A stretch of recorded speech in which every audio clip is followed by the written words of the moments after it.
الكابالا ما هي ومن أتباعها وما هي أهدافها؟ أهي عملية أم ديانة أم فلسفة؟ وما حقيقة الجدل القائم حولها؟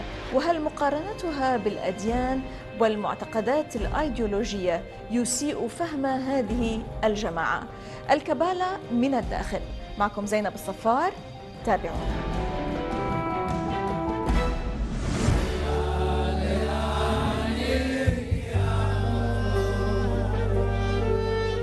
الكابالا هو مذهب في تفسير الكتاب المقدس يقوم على التعبد والتقرب إلى الله لدرجة الالتصاق به والدخول في كينونته. أفكاره ومعتقداته لها أشكال باطنية سرية خفية لا يعلمها إلا العارفون.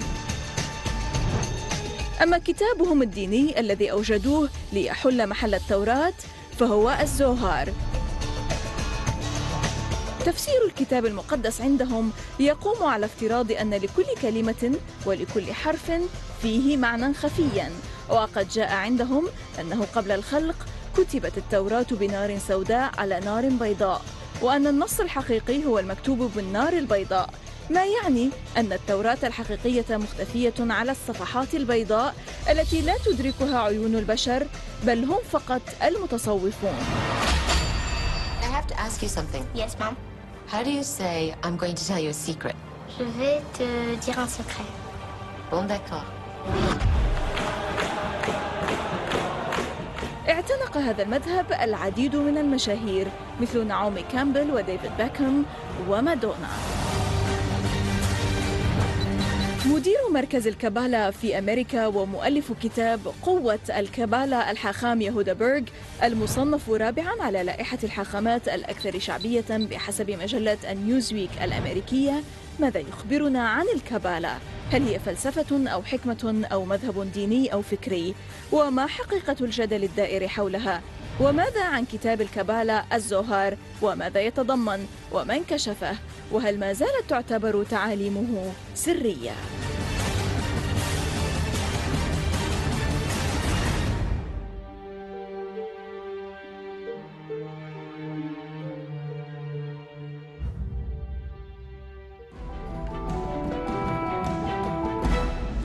Rabbi Yehuda Berg, co-director of the Kabbalah Center International, welcome to the Inside. Well, sir, they say that, according to many, the Kabbalah is the most grossly misunderstood part of Judaism, and some describe it as the dark side of Judaism, relating it to evil, to black magic. What is Kabbalah? Is it a process? Is it a philosophy? Is it a religion? What is it? In its core, it's a wisdom. Kabbalah is a wisdom that many people benefit from around the world. We have students, Christians, Muslim, Jewish, all religions, everyone. And it's a very deep wisdom, thousands of years old, passed by father, son, or teacher to student, and is available in many languages. And as you said, sometimes it's very misunderstood. And why do they relate it only to Judaism? Mainly because some of its origins, some of the Jews that were studying, but many important figures throughout history have also studied. People like Sir Isaac Newton, people like Plato, different people who've really taken Kabbalah and used it in their life, who aren't necessarily Jewish. Now, you say that part or most of what the Kabbalah teaches is from a book called the Zohar. When was this book revealed, and what was it derived from? So 2,000 years ago, they decided to put the Zohar into writing. It's a study, been studied forever, and it was put into writing. And since it's in Aramaic, it's not even in the ancient Hebrew, it's in Aramaic, and translated to many languages. And it's a book that really reveals a lot of secrets of the universe. And if you actually read it, you'll see that it's a lot of light instead of darkness. Why don't we have it here? I mean, is it only related to the people who are Kabbalists? Where can we find the Zohar? Zohar's actually available everywhere. We actually have a Lebanese edition, the Zohar. And in my visit here, We actually gave the copy of the Zohar, Yes. the Lebanese copy of the Zohar. Who wrote the Zohar? He's a Kabbalist, lived 2,000 years ago. Yes. Shimon Bar Yochai, and he revealed it. It's been had commentaries throughout the generations. People have done commentaries on it, but it's a very important work. Now, they say that the Zohar criticizes the Jews in a very harsh way. But you yourself, you're a Jew. What can you tell us about this paradox? Well, the reason why the Zohar talks harsh about any people who don't live with human dignity. People who don't live, in particular about the Jews, yeah. who don't abide by the word of God. And you know, we live in a region where many people connect to God, but yet there always seems to be problems. Sure, And especially here in the Middle East. Yes, exactly. In this very small-ish piece of territory, Yes. there's been wars about God. And even though if you're connecting to God, you should be connecting people instead of separating them. And so what the Zohar talks about, the Zohar actually says that when the entire world will live in human dignity and mutual respect and mutual understanding, then there's a possibility of being peace. You say actually that the Zohar has the power to put an end to the destruction caused by the Jews throughout history. How? Mainly through the wisdom, the wisdom and internalizing the wisdom. And unfortunately, a lot of people in the world don't live by this. I mean, since you're here and you know the people of the region, how can we materialize this? So what I do, first thing I do, it's my real first long visit here in Lebanon, and I go to different places throughout the world. First you listen. You listen to what's happening. You meet the different leaders and the different perspectives. And then actually see who has the effect and who has the Who's misled? Yes. Yes. But you met a lot of prominent figures, Yes. so to say, in Lebanon. What did you come up with? Like I came up with the fact that there is an opening for things maybe to be different. I'm as a person very hopeful. I believe in people. I believe that people can make a change, and I hope that, you know, you look at people, especially as they're older and they've seen destruction after destruction after destruction. Sure. And you want to still believe that they still see hope. They still see that at least, you know, maybe their life, they've seen destruction, but maybe their children or grandchildren, instead of seeing destruction, will actually see building and hope. Now, let me go back to the Kabbalah to see how much is the Kabbalah flourishing in the world. Where is the places that you have a lot of followers? And do you have an idea about how many followers do you have? How many Kabbalists do you have? And is it just, you know, to relate it to the figure of certain celebrities like Demi Moore, like Madonna, like others? We have a rough figure of 3 million. That's something very rough. Where? Mexico, South America, in Brazil, in Moscow, in London, in Paris, in Dubai, in different places in the world. We have large centers, many students. We also teach online, because a lot of people can't come to a local place. We have thousands and thousands of people who study online, and this wisdom is really available to anyone. Yes, but you know, you say that the Zionists the Zionist Jews of Europe attack it and condemn it severely. Is it the case why you don't have lots of Kabbalists in Europe, or what's the case behind this? Well, the hardest people to accept the Kabbalah seem to be, even though they have it maybe in their origins, are Jews, and it's so much easier. But eventually, I believe that they will need to study, even not studying Kabbalah, but at least study these principles. These principles, you know, whether it's Moses, the Prophet Muhammad, or Jesus, everyone believed in love thy neighbor. And if you don't live like that, you don't really connect to God.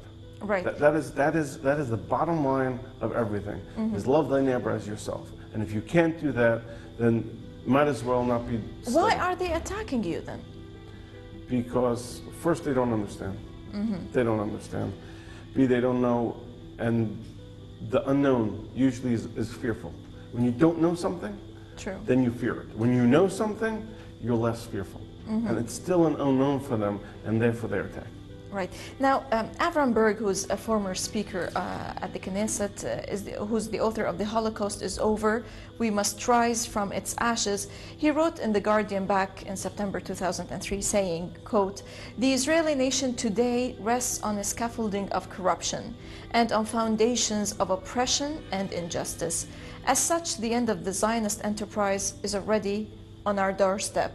There is a real chance that ours will be the last Zionist generation.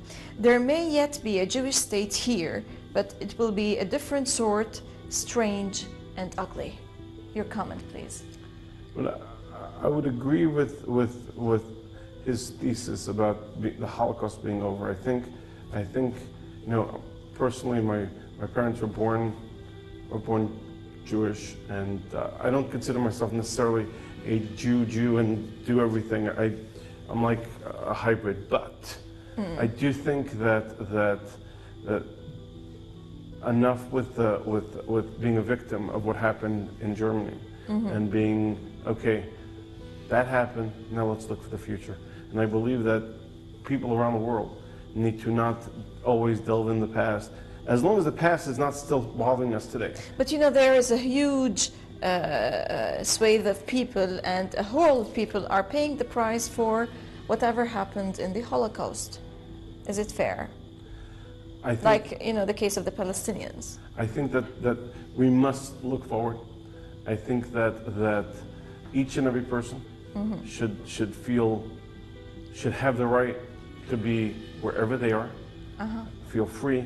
Nobody in this world, nobody should ever feel that they're oppressed, and everyone should have the freedom to live like me and you live our lives. Right. Yehuda, you say that you're a Kabbalist and you're the son of a Kabbalist, and you say at the same time that you're anti-Jewish and the true Torah and God never spoke of Jews or a Jewish religion or a Jewish state in the Middle East. However, in the Quran, for example, the Jews are mentioned in various surahs, like 7 times.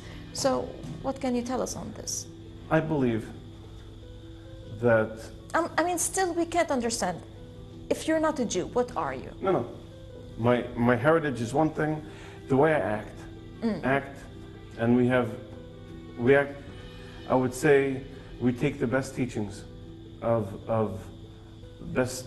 teachings, especially of the Zohar, and we try to become, it's more important what's inside a person's heart and the actions that we do than the place a person worships. You know, a person could go to a synagogue or a mosque or this, and then not act like that. And then you take a person who completely feels God 100% of the day. You tell me who's more connected to God. Right. Now, we're going to talk more about certain controversy rotating around the Kabbalah, but we have to stop now for a short break. A short break and we'll be back. Stay tuned.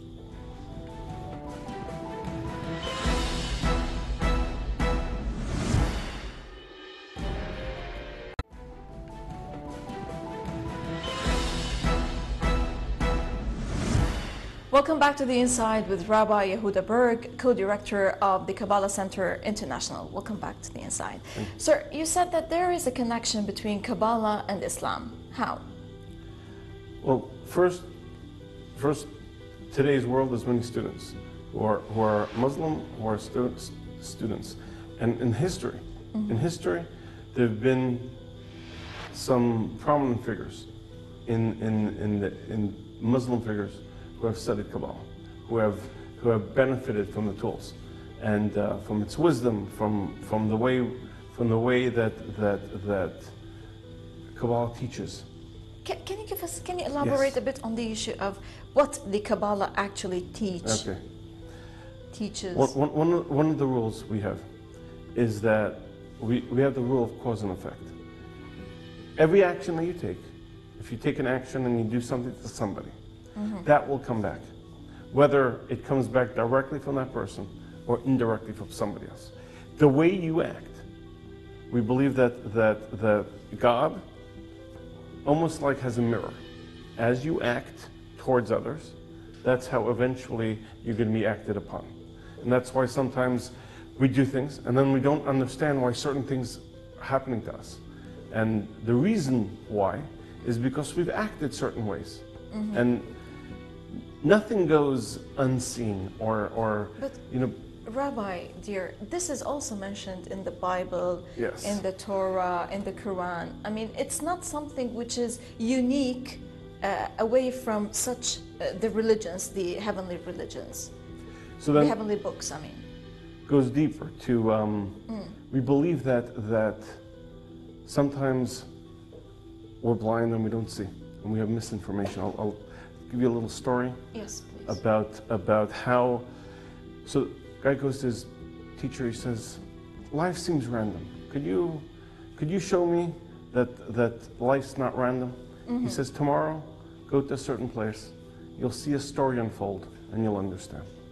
He goes the next day, he sits down, nearby, someone sits down with a suitcase.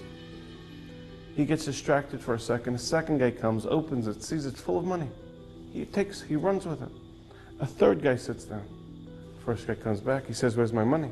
He says, I don't know what you're talking about. He says, where's my, he beats him up. Student goes back to his teacher, he says, are you trying to tell me that nothing makes sense? Life is completely random. He says, no, you don't understand. He says, you know, the first two guys, the one who lost the money and the one who won the money, they used to be in business together. And he stole from him. And this was God's way of giving him back the money.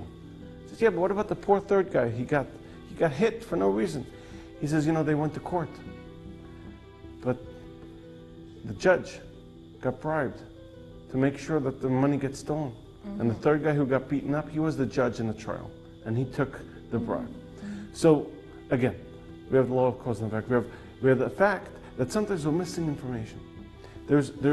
God has a will, and God does to the universe. But sometimes we don't realize why. Sometimes we don't So realize could why. we say the Kabbalah is a kind of simplified interpretation of all the other teachings of the Torah, of the Bible, of the Quran?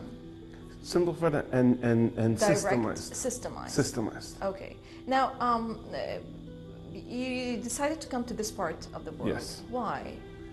Again, one of those combinations. First, I met some amazing people who offered to introduce me to some great people. We have some students here in Beirut, here in Lebanon, and it was a good opportunity to meet with them.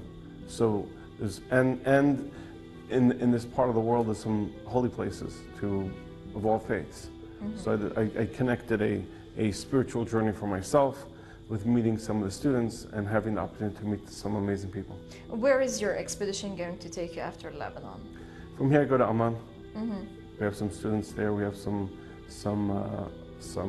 activity there, and then I go back home to my wife and my 5 kids in Los Angeles. Right. Now, you were named by the Newsweek magazine as one of the top 5 rabbis in the U.S. However, there was also certain controversy, and it was also expressed in the Newsweek about the Kabbalah Center International related to certain issues of funding and working on certain enterprises, that it was said that you try to exempt yourself and the center from the taxes, from the center from the taxes, saying that it could be regarded as something like a church, but at the same time on the website you say that Kabbalah is not a religion, and that you also help praising certain enterprises, but those enterprises and projects never materialized, like raising Malawi. There was lots of issues around this project. What can you tell us about this controversy? Well, first of all, we're dealing with all that tax stuff. Why is your center exempt from tax? And this is an issue in the U.S. Yes, and actually coming down on all kinds of of entities that, you know, U.S. bankrupt, U.S. government is in a very hard state, and they're trying to go down not just on us and other organizations, and trying to take their exemption away, and we're fighting them because you know, part of what we teach is wisdom, but part of what we teach is a connection to God. So it's but it's not a church. It's not a place of worship, is it? For me it is, because that's where I connect to God. For Kabbalah, it's a place of worship. Yes. This is how you consider your center. But there's many people that just come and study, that it's not for them a place where they connect to God. For me, that's my connection to God. I go Is there. this how you got exempt from the tax, the center? I mean, when we started, it was, yes. yes. And now what's going on? Because I think that No, you're being monitored or something. It's going back and forth, and very hopeful with God's help that everything will work out great. Right. Now, your book, The Power to Change Everything, the title is very incendiary, and does man actually have the power to change everything, as the title implies? Well, I use the title to get people asking the question. Not about changing everything, but just change. And I believe that man, in total, humanity, can change. We don't have to live in the world that we see today. The world can be a better place. But if you don't throw out big words, some people don't listen. So do I believe that everything could change? No. But do I believe that humanity can change some of the stuff that the world sees? The answer is yes. I mean, the U.S. president, the new president-elect Obama, he talked a lot about, at the beginning of his campaign, about change. And now in the second phase, he also talks about change. But what did this change get us into? A change in what? Well, without... Did anything take place like concerning the domestic affairs in the U.S.? The foreign policy never changed. No. And, you know, at the beginning, 4 years ago, there was a lot of hope that Obama could change. But I think he even started realizing the change, it takes a lot. It takes a lot to change. It takes people. It takes a big desire. And I think he could show all of us that even if you have a big desire and you want to, it still takes a lot. It takes a lot. Does he have the power to change? I hope so.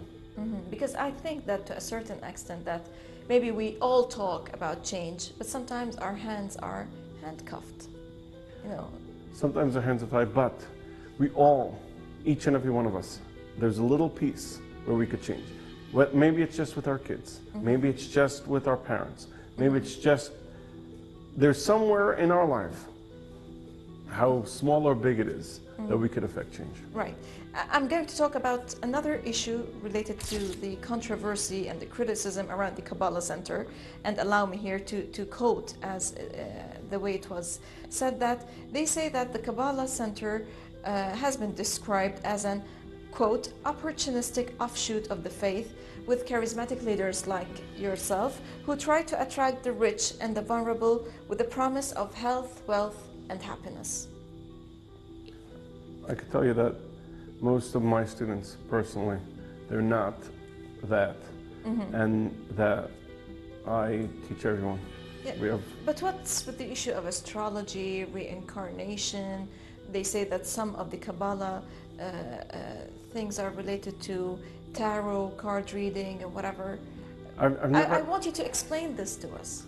I've never done a tarot reading in my life. I don't even have a tarot deck in my house, so... Maybe this is a means of attacking the Kabbalah as a Kabbalah.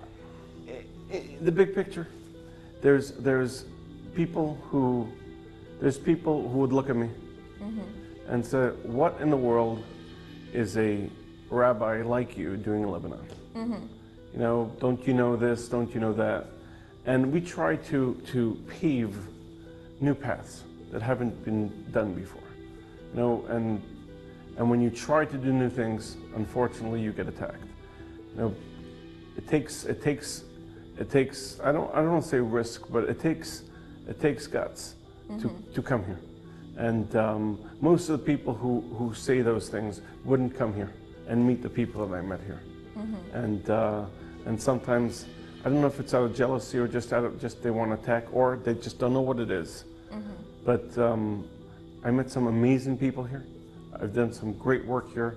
I am very happy. When I go to sleep at night, I don't care about what people say, what people attack. But yes, constantly people attack us for all kinds of things. How did the people here welcome your wisdom, the Kabbalah? Well, it's a dialogue. We talk. Usually I come listen. I was with certain leaders, and first I listen, and then I express my views. And sometimes they're like, this is interesting. Sometimes they want to know more. And sometimes they're like, it's good to have your opinion, we have our opinion, and let's part as friends. So I've had a mixed bag of responses with the people that I met. Right. One last question, if I may ask. Your followers in the U.S., who did they vote for in the recent presidential elections? I would say mostly for Obama. Why? We lean, the people that follow lean Democratic. More open, more open for all kinds of, political thought, more spiritual. They're always, the right is more kind of,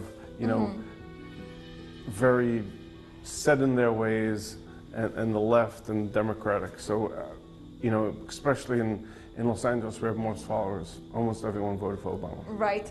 Rabbi Yehuda Berg, co-director of the Kabbalah Center International, many thanks indeed for this Thank you so much for the and for opportunity. telling us about the Kabbalah, actually, which we don't know a lot about, and there is always much controversy rotating around this wisdom, as you say.